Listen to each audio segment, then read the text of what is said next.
I'm going to jump in quickly and then we'll get back to Graham's super hype tease with another game. I finally started playing a game that I keep suggesting for Project Game Pass, but now I've started playing it. It probably wouldn't be the best one to do. This is why we don't listen to you, Jay. Now I understand why. I thought it was a lot simpler than this. I've started playing State of Decay2.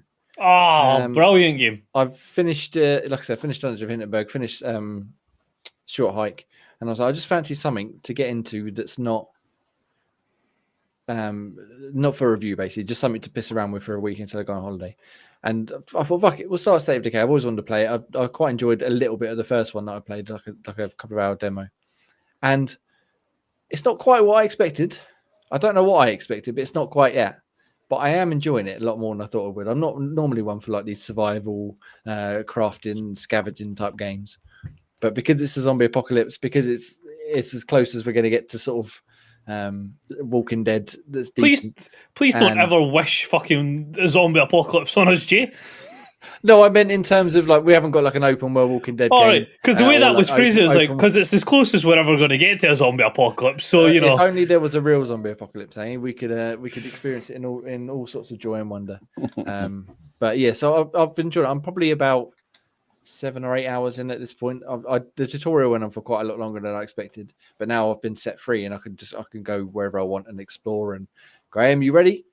Chat to people I can find along the way. I was worried that you couldn't because they're zombies. Although the conversations are a lot more basic, which is one of the things I think I wasn't quite expecting. I was expecting like a single player, like proper story, where it was like cinematics and all this sort of stuff. Whereas it's almost like Division, where you just rock up and there's a dude standing there going, "They stole my beans."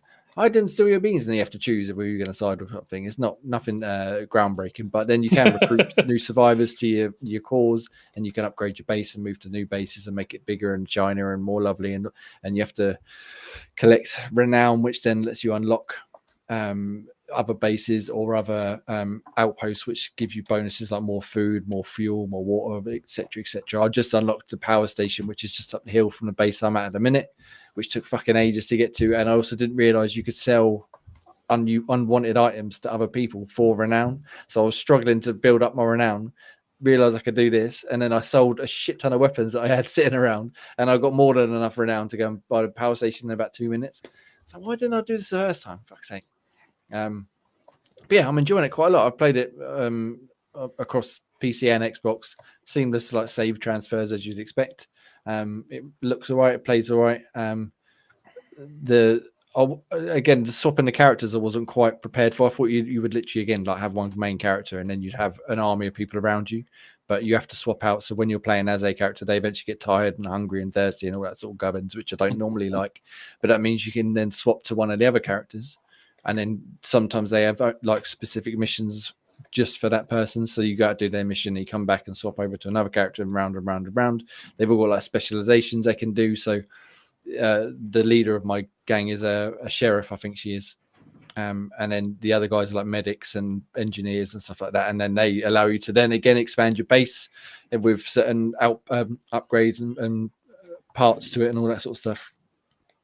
And it's a lot to take in. And the problem is now, because I'm not going to get to play it for 3 weeks, when I come back off holiday, there's a good chance that I'll start it up and be like, I've no idea what I'm doing. I don't know where I'm going. I've lost the plot lately, and then I'll just sort of fall off of it, which is a bit of a shame. But I will try it when I come back off holiday and see if I can get back into it, because I am enjoying it more than I thought. But also, like I said, it's not quite what I thought at the same time. But yeah, it definitely wouldn't be a good Project Game Pass game because it's so slow. Like we barely get started, and then we're like, all right, it's time to stop the stream now. So yeah, if it was just like World War Z, for example, where you're in and you're just fighting zombies and trying to survive, that'd be different. But it's not. It's a lot more methodical. I can definitely see it would be more fun with more players if you're going to commit to playing through a whole world and stuff on like from start to finish. But playing it on my own's been enjoyable enough so far, and yeah. I was glad to finally start it. Ross, you played it now, I'm guessing. Or I have, yes. Did you like play it fully, or did you just do one? No, because again, it's like you say, I think it's one of these games where it would be better in a group. Yeah. And it was kind of very slow, monotonous, and I think you can offset that by playing it in a group. Yeah. Whereas playing it single, it's like, oh, fuck. And it's like, yeah, I feel like you don't get the full experience playing it single player either. I feel like you it's one of these things where you want to like delegate things to different people. Yeah, that's what I was thinking. There was lots of missions that were like scattered all over the map. Yeah, and it'd be ideal if if the four of us were playing whatever, and we could all just go off and do a mission. yeah, I think you can't go it's not fully open world like when you can't go far away from each other, but you could still, I could go to this outpost, you could do that one, we could claim it, scavenge it, come back. Because at the minute I'm sort of going back and forth so much with supplies that I've scavenged.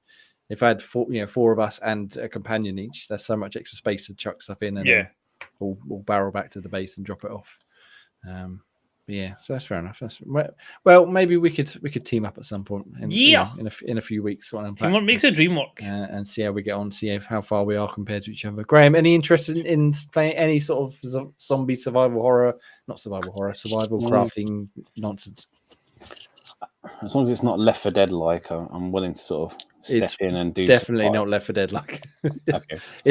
It's more like, and I don't think this is going to sell it to you in any way, shape, or form, but it's more like PUBG with zombies. I suppose like Daisy. I've never played Daisy. Like it's really slow, really methodical. But let me know a few days in advance when you want to play it, so I can load it in.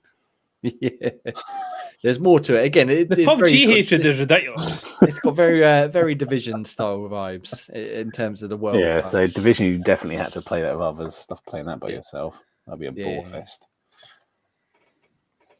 I'm enjoying it much more than Division, but willing to do that. Give it a try with you guys. Yeah. Okay, cool.